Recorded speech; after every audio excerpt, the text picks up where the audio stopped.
Friends, કેમ છો? મજામાં ને? ભીંડાનું શાક તો આપણે બનાવતા જ હોય છે. તમને પ્રશ્ન થતો હશે કે એમાં શું નવાય? હા ફ્રેન્ડ્સ, થોડી ટિપ્સ અને ટ્રિક્સ ફોલો કરશો અને ટ્વિસ્ટ સાથે બનાવશો તો ભીંડાનું શાક કંઈક નવા જ અંદાજ સાથે અને નવા જ સ્વાદ સાથે બનશે, એની હું ગેરંટી આપું છું. અહીંયા મેં 500 ગ્રામ ભીંડો એકદમ સરસ ધોઈ સાફ કરી લીધો છે. તેના આગળનો અને પાછળનો ભાગ કાઢી લીધો છે અને તેને આપણે આ રીતે ગોળ ગોળ કાપી લેવાનો છે. હા ફ્રેન્ડ્સ, ગોળ ગોળ કાપ્યા પછી તેને 15થી 20 મિનિટ સુધી પંખા નીચે રાખવાનું છે. આ મેઇન છે. કાપ્યા પછી તરત જ એનો વઘાર કરવાનો નથી. 15-20 મિનિટ સુધી પંખા નીચે રાખવાથી એમાંથી પાણીનો ભાગ જતો રહેશે. અહીંયા આપણે થોડી સારી એવી માત્રામાં લસણ લીધું છે અને લસણને આ રીતે આપણે ટીચી લેવાનું છે. હા ફ્રેન્ડ્સ, લસણને એકદમ પેસ્ટ નથી બનાવી દેવાની, પણ આ રીતે અધકચરું લસણ ખાંડી લેવાનું છે, જેથી ભીંડાના શાકમાં એનો ટેસ્ટ સારો આવે અને ખાવાના બાઇટમાં પણ લસણ ફીલ થાય. એટલા માટે આવું આપણે અધકચરું લસણ ખાંડવાનું છે. અહીંયા આપણે થોડું સારી એવી માત્રામાં તેલ મૂકવાનું છે. કાઠિયાવાડી શાક છે તો તેલ તો હશે જ. આપણે અહીંયા અજમો નાખી દીધો છે. ફ્રેન્ડ્સ, તમને અજમાની ફ્લેવર ના ગમતી હોય તો જીરાથી પણ વઘારી શકો છો. તો અહીંયા મેં અજમો, જીરું અને હિંગ નાખીને તેનો વઘાર કર્યો છે. અને હા ફ્રેન્ડ્સ, આપણે જે અધકચરી લસણની પેસ્ટ ખાંડીને રાખી હતી તે નાખી દેવાની છે. અને અહીંયા એક વાતનું ખાસ ધ્યાન રાખવાનું છે કે ગેસની ફ્લેમ છે એ ફાસ્ટ જ રાખવાની છે. જો તમે ગેસની ફ્લેમ ફાસ્ટ રાખશો તો જ શાકનો અસલ ટેસ્ટ આવશે અને આપણું શાક, જે કાઠિયાવાડી શબ્દ કડકડિયું છે ને, તે બનશે.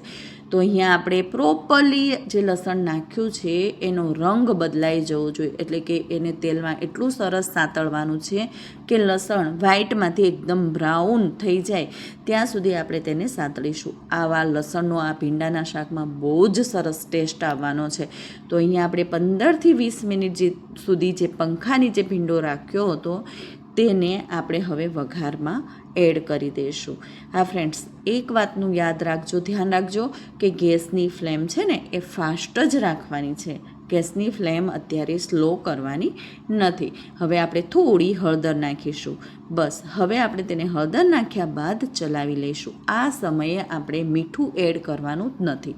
હંમેશા ભીંડાના શાકમાં ભીંડો આપણો 50% જેટલો કૂક થઈ જાય ત્યારબાદ જ મીઠું એડ કરવાનું હોય છે, નહીંતર મીઠાના લીધે ચીકાશ આવવાની સંભાવના છે. એટલા માટે આપણે મીઠું એડ અત્યારે કરતા નથી. એકદમ સરસ રીતે બધું જ લસણ અને ભીંડા એકમેક સાથે મિક્સ થઈ જાય તે રીતે આપણે તેને મિક્સ કરી દઈશું. હવે તેને આ જ રીતે આપણે ચડવા દેવાનું છે અને થોડી થોડી વારે આપણે તેને ચલાવતા રહીશું.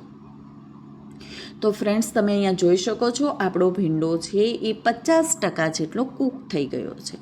હવે આપણે તેમાં સ્વાદ પ્રમાણે મીઠું એડ કરીશું.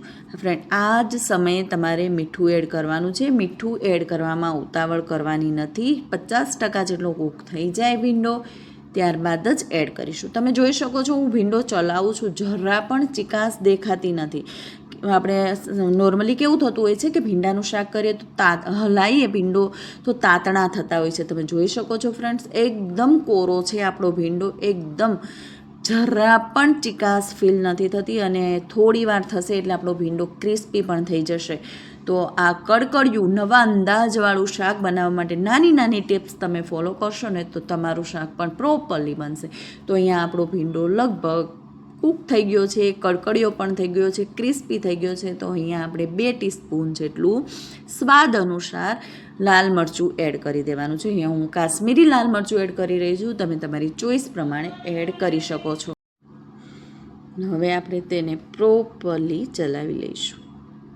તો થોડી વાર માટે તેને આપણે થવા દેવાનું છે અને ગેસની ફ્લેમ આ સમયે હવે તમારે સ્લો કરવાની છે. યાદ રહે ફ્રેન્ડ્સ, અત્યાર સુધી મેં ગેસની ફ્લેમ સ્લો નથી કરી, હાઈ ફ્લેમ પર જ કર્યું છે. અત્યારે મેં ગેસની ફ્લેમ સ્લો કરી છે, તો જ તમારું શાક ક્રિસ્પી બનશે. આ તમામ ટિપ્સ ફોલો કરશો ને તો શાક એકદમ સરસ બનવાનું છે. તમે જોઈ જ રહ્યા છો, દેખાવમાં એકદમ ક્રિસ્પી લાગી રહ્યું છે. અત્યારે ઉનાળાની સિઝન છે અને પૂરજોશમાં કેરીનો રસ ખવાય છે. તો આ કેરીના રસ જોડે આ ક્રિસ્પી ભીંડાનું શાક તમે જો ટ્રાય નથી કર્યું ક્યારે તો એકવાર તો ચોક્કસ ચોક્કસ ટ્રાય કરજો, બહુ જ સરસ લાગશે. અને જેને ભીંડા બહુ જ ભાવે છે અને ભીંડા લવર છે એના માટે તો આ શાક રોજ બનાવીને ખાય તેવું ટેસ્ટી બનશે. તો દેખાતા જ જોતાં જ આપણને એવું ફીલ થાય છે કે આ ક્રિસ્પી અને જરા પણ ચિકાસ ન રહે તેવું ક્રિસ્પી ભીંડાનું શાક હવે બનીને તૈયાર થઈ ગયું છે. તો ચોક્કસથી ટ્રાય કરજો. Bye bye, thank you for watching.